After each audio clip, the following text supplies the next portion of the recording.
FOMO. My name is Patrick J. McGinnis, and I'm a FOMO Sapiens. And since you're here, I'm going to bet that you are too.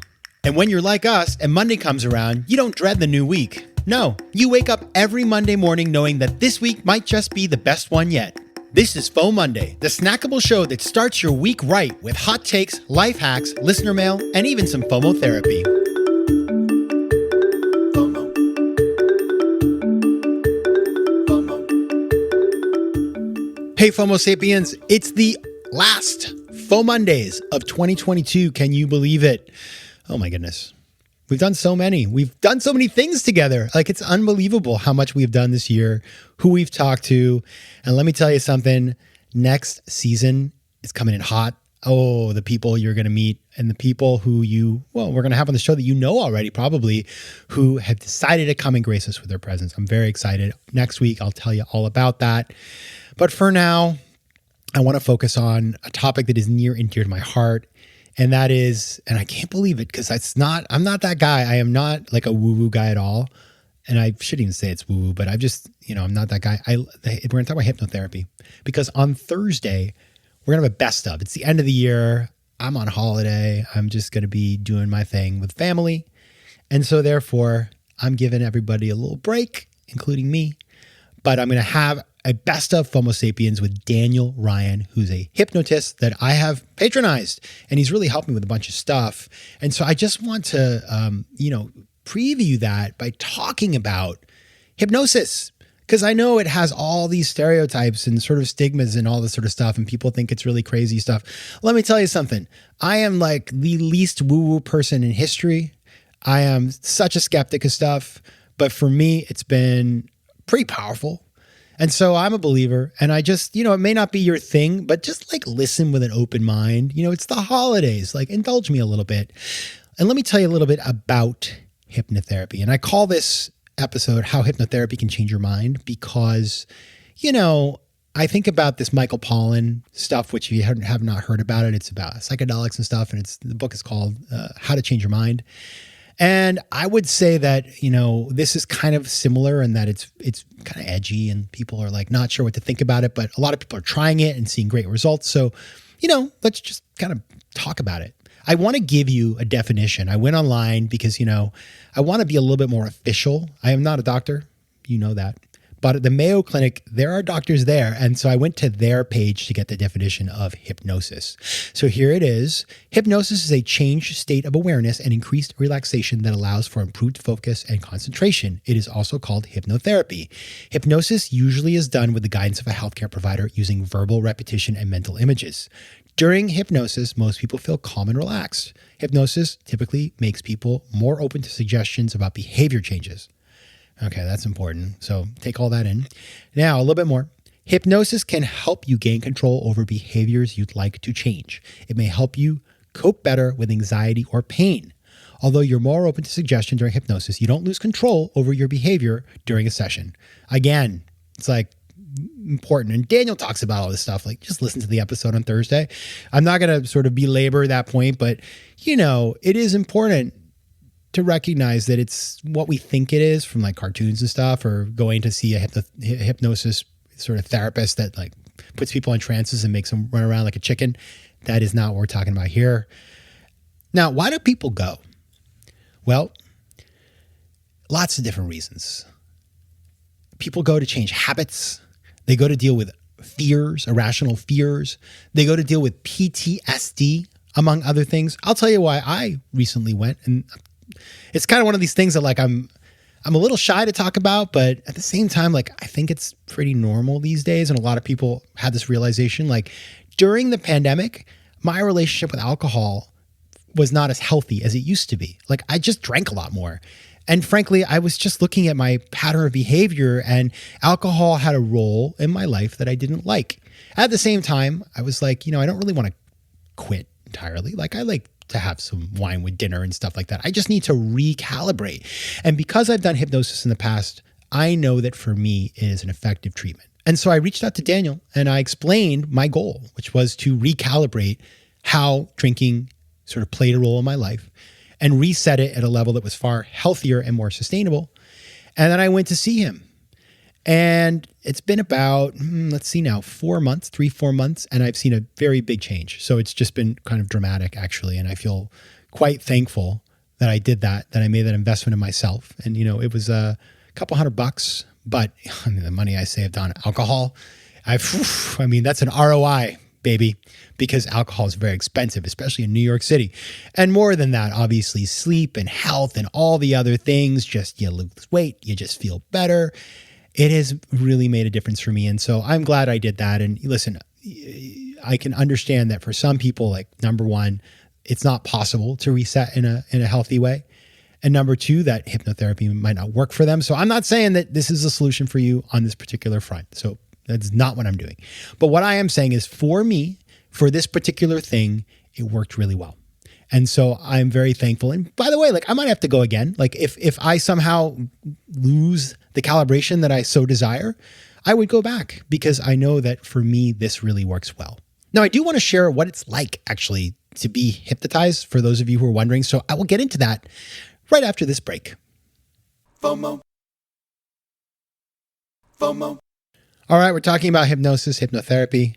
I want to share just my recent experience going through it because it may just give you a sense of what it is, why it works, or just, demystify it a little bit. So here's what happens, or at least, with Daniel, in my experience. You go sit down with him in his office. You get comfy. It's quiet in there. It's very relaxing, actually. I kind of like it. You're not laying down. I was sitting in a chair, but kind of reclined. And we just talk about, what is your objective? And I said, listen, the thing is that I just want to be better at deciding, what my limits are with drinking. I don't want to go, I want to have one glass of wine and be done with it. I want to have 3 or whatever. And that seemed like something, that most people would have no problem with, but I clearly during the pandemic, I just was, coping or something. So I had gotten to a point where that was not, if I started drinking, I would have more than I wanted to have. And so that was really my goal. And I talked to Daniel. And so then he relaxed me. He basically does some different exercises to relax you. I think things like, I remember one time we did a thing where I got on an escalator in my mind and went down to levels. Sometimes you can do things like counting backwards from 10 to 1, and then you sort of keep doing that until you're in a trance. Now, the reality is that you don't know when you're in a trance. You just don't. But your body gives signs. So there are certain signs. For example, apparently your eyelids will flutter when you are in a trance. And so the hypnotherapist can see these things, and then they're able to then manage where you are. Where you feel as if you're in the trance, what it's kind of like is like being in a deep relaxation, like meditation or something, where you are aware of your surroundings. You even might have like some random thoughts, but you just feel super chill and you're just relaxed, I guess. And it does remind me of meditation. In fact, similar thing when I meditate, I'll see things, in my kind of where my eyes are. I can see sort of like different shapes and colors. And when you go into a trance, you have the same kind of thing. So it's kind of interesting that. And you just you're laying there and the hypnotherapist will take you through a bunch of exercises that kind of get you to open your mind. So they'll encourage you to think about what your end objective is and how you feel. It's like, say you're quitting smoking. They'll say like something like, well, you notice now, I want you to just imagine what it's like to not have to smoke and how great you feel. Or alternatively, they can do something kind of on the other side, which is like, you don't smoke. You're not a smoker, and just try to suggest into your head these ideas about your relationship with this thing. And what it really does is it recalibrates how you think about this thing in your head. So your sort of subconscious changes. So for example, say you went to a hypnotherapist to give up sweets. Well, when you typically would like to have sweets at 3 p.m. because you're bored, you won't want them anymore. You'll forget that they exist. One of the things with alcohol that I notice is like when I have a glass of wine, it just like, it takes me forever to drink it now. Like I went out for drinks with friends of mine and they were, on their second drink and I was just like barely into mine, which is really funny. I was like, man, I'm the slowest drinker in the universe now. I'm going to save myself so much money. Another thing that I noticed was that Daniel sort of programmed me to drink a lot of water whenever I consume like wine or something. So now I mean, I notice like I'm just drinking a lot of water. It's not like I'm thinking to do it. It just sort of happens. So it's really interesting, that relationship and how that's sort of fed up and how basically you're taken through a series of visualizations in a sense where you imagine these things where you're told like, well, from now on, whenever you have wine, you're going to drink water. And sort of when you exit, you just do. You just do. And it's kind of crazy. So it is one of these things that I understand, you kind of have to go through it to get it. But it really is about changing the way your ingrained patterns of thinking work and replacing them with something that is far more productive for the things that you want out of your life. I want to talk a little bit more about this. So let's continue the conversation after the break. FOMO.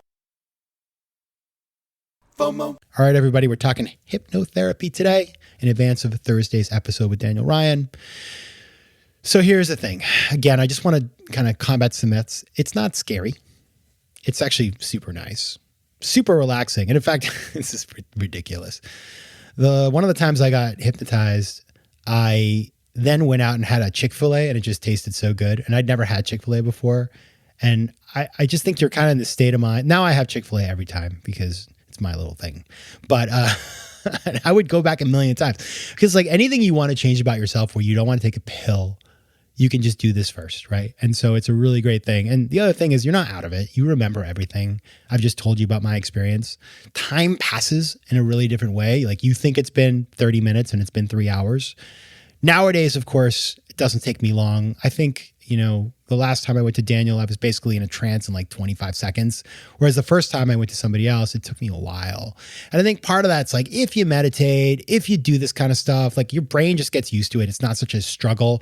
But if you haven't done it, you got a lot of thoughts and you're like kind of freaking out, then it's harder to get into that place, right?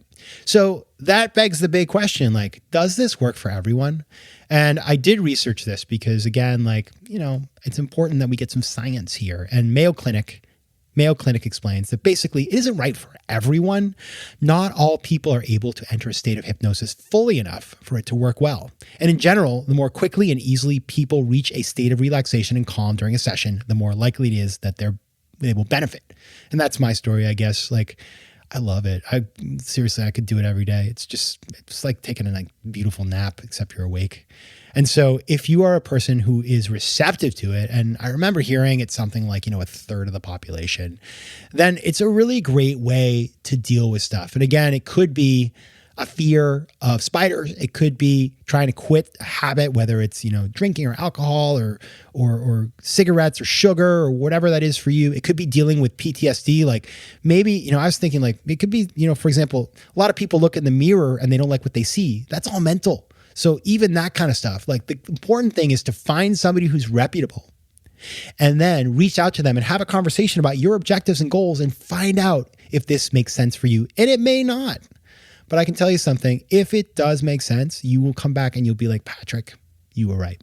And by the way, it's a small investment to see massive improvement. It's just important to find somebody reputable. So do your research because like anything else, it's all about the person you go to. And again, Daniel, who you'll hear on Thursday, he does this on Zoom. So listen, I think he's fantastic. I have no vested financial interest in Daniel. I just send everybody to him and they seem to like him. So I am his hype man and I'm happy to be, but I'm sure there's people in your community as well. And there are many psychologists and psychiatrists who practice this as well as part of an overall treatment modality. So, this can go really well with other types of treatment as well. So talk to your healthcare professional.